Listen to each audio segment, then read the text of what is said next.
YouTube channel میں خوش آمدید۔ آج میں آپ کی خدمت میں ایک اور نئی ویڈیو کے ساتھ حاضر ہوا ہوں۔ آج کی اس ویڈیو میں آپ کو بتاؤں گا دمہ کے بارے میں کہ دمہ ہے کیا چیز، دمہ کے اسباب کیا ہیں، علامات کیا ہیں اور دمہ کا علاج کیا ہے۔ اگر آپ بھی یہ سب کچھ جاننا چاہتے ہیں تو ہمارے ساتھ اس ویڈیو میں آخر تک بنے رہیے۔ تو چلیے شروع کرتے ہیں۔ ویڈیو شروع کرنے سے پہلے میری آپ سے درخواست ہے کہ اگر آپ نے ابھی تک میرا چینل سبسکرائب نہیں کیا تو سب سے پہلے چینل کو سبسکرائب کر لیں اور ساتھ لگے بیل آئیکن کو دبا لیں تاکہ ہر نئی اپلوڈ ہونے والی ویڈیو آپ کو ملے سب سے پہلے۔ تو بات ہو رہی تھی دمہ کے بارے میں۔ سب سے پہلا سوال، دمہ کیا ہے؟ نظام تنفس میں خرابی کی وجہ سے سانس کا تنگی اور مشکل سے آنا دمہ کہلاتا ہے۔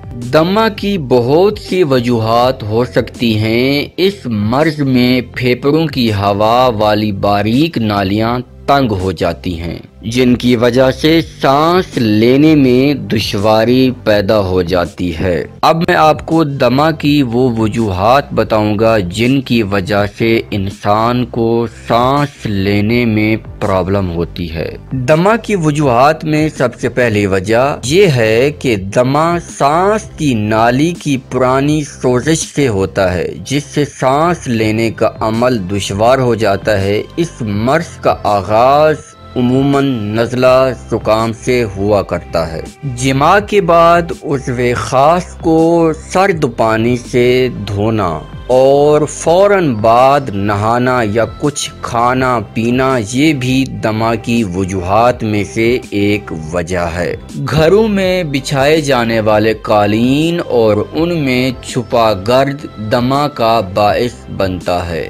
دھوئیں اور گرد و غبار اگر پھیپھڑوں میں چلا جائے تو اس سے دمہ کی بیماری ہو جاتی ہے۔ اس کے علاوہ سردی لگنے سے اور بعض اوقات دل کی خرابی یا پھیپھڑوں کے بعض امراض سے بھی دمہ ہو جاتا ہے۔ اسی طرح کئی دوسرے امراض مثلاً ٹانسلز کا بڑھ جانا، رحم اور خصیۃ الرحم، غم و غصہ بھی اس کی وجہ ہو سکتے ہیں۔ قبض اور بد ہضمی کی وجہ سے بھی یہ مرض ہو سکتا ہے۔ اس کے علاوہ موروثی طور پر بھی یہ بیماری منتقل ہوتی ہے۔ یہ تھیں دمہ کی وجوہات۔ اب میں آپ کو بتاؤں گا کہ دمہ کی علامات کیا ہیں۔ ویسے دمہ کا حملہ تو کسی بھی وقت ہو سکتا ہے لیکن عام طور پر رات کے پچھلے پہر تکلیف شروع ہوتی ہے۔ حملے کا آغاز سے قبل مریض کو عموماً قبض ہو جاتی ہے، بار بار سفید رنگ کا پیشاب آتا ہے، اسی طرح بے چینی اور کھانسی ہوتی ہے اور سانس لینے میں دشواری کا سامنا کرنا پڑتا ہے۔ یہ تھیں دمہ کی علامات اور اب میں آپ کو بتاؤں گا کہ دمہ سے بچنے کے لیے کون کون سی احتیاطی تدابیر اختیار کی جانی چاہیے۔ عرف عام میں جن چیزوں کو بادی کہا جاتا ہے یہ ساری اشیاء ان لوگوں کو جنہیں دمہ ہو کم استعمال کرنی چاہیے، جیسے دودھ، دہی کا استعمال۔ اس کے علاوہ دیکھا گیا ہے کہ چاول کھانے سے بھی تکلیف زیادہ ہو جاتی ہے۔